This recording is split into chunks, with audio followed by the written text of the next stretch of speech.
The first reaction was laughter, not mockery, exactly more like confused amusement.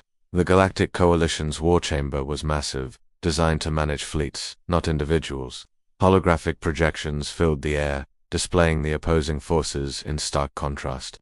On one side, you had the Coalition's enemies, the Vrax Dominion, boasting tens of millions of genetically engineered soldiers, towering armored walkers, and complete orbital supremacy. On the other side, a single, small, blue marker. That's it. One of the admirals clicked in disbelief, his voice echoing slightly in the vast chamber. That's the human contribution. The marker expanded, showing the numbers. 12,000 troops, no dreadnoughts, no planet crackers, no bioweapons, just soldiers. A ripple of laughter spread through the chamber. 12,000, sneered a Valari general, his armored plates clattering as he gestured dismissively. We deploy more than that to suppress food riots. Another voice chimed in, dripping with sarcasm. Is this a joke? Are the humans symbolic allies? The human representative didn't laugh. Commander Elias Rourke stood quietly at the edge of the holographic table, his hands clasped behind his back. He was wearing plain combat dress, a stark contrast to the gleaming ceremonial armor worn by the other delegates. His face was calm, almost bored. No, he said evenly, his voice cutting through the murmurs. That's our army. More laughter erupted, louder this time. The Coalition chair, a being of crystalline structure, flicked their crest in embarrassment.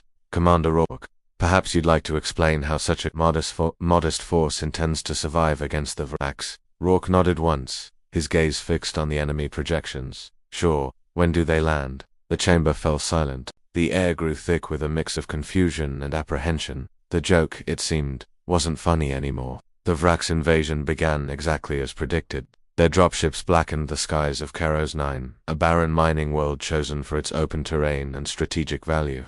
Millions of Vrax soldiers descended in perfect, disciplined formation, their commanders broadcasting victory chants across all channels before the first shot was even fired.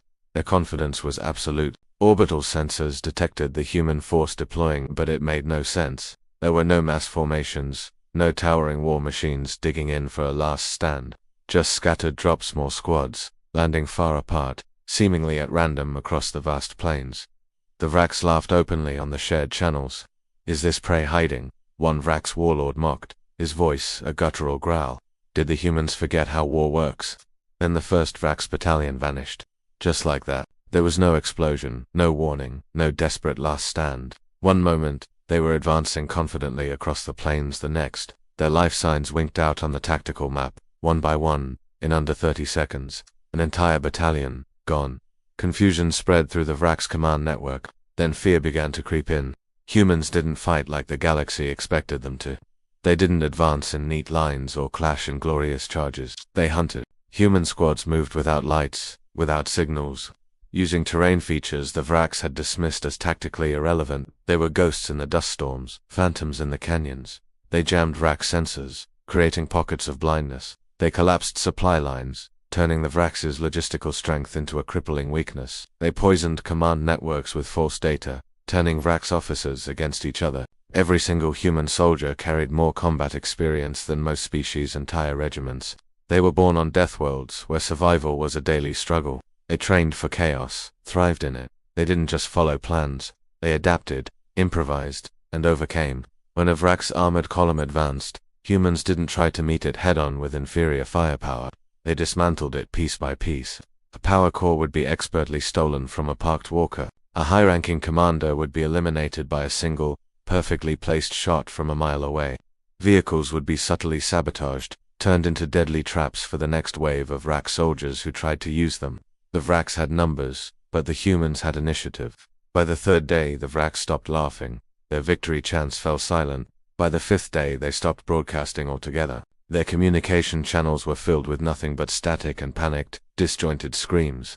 The Coalition observers watched the live feeds in stunned silence. The enemy formations were breaking apart, but not from overwhelming firepower.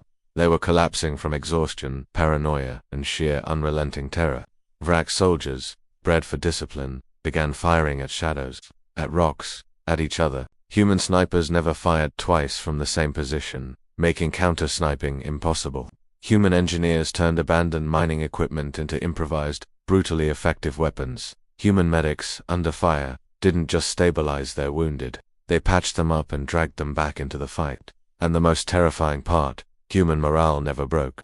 Over their open coms, which the coalition monitored with a mix of awe and horror, the humans joked. They argued about the quality of their rations. They complained about bad coffee. They sounded less like soldiers in a desperate battle for survival and more like workers on a slightly annoying job site. The final battle lasted less than an hour.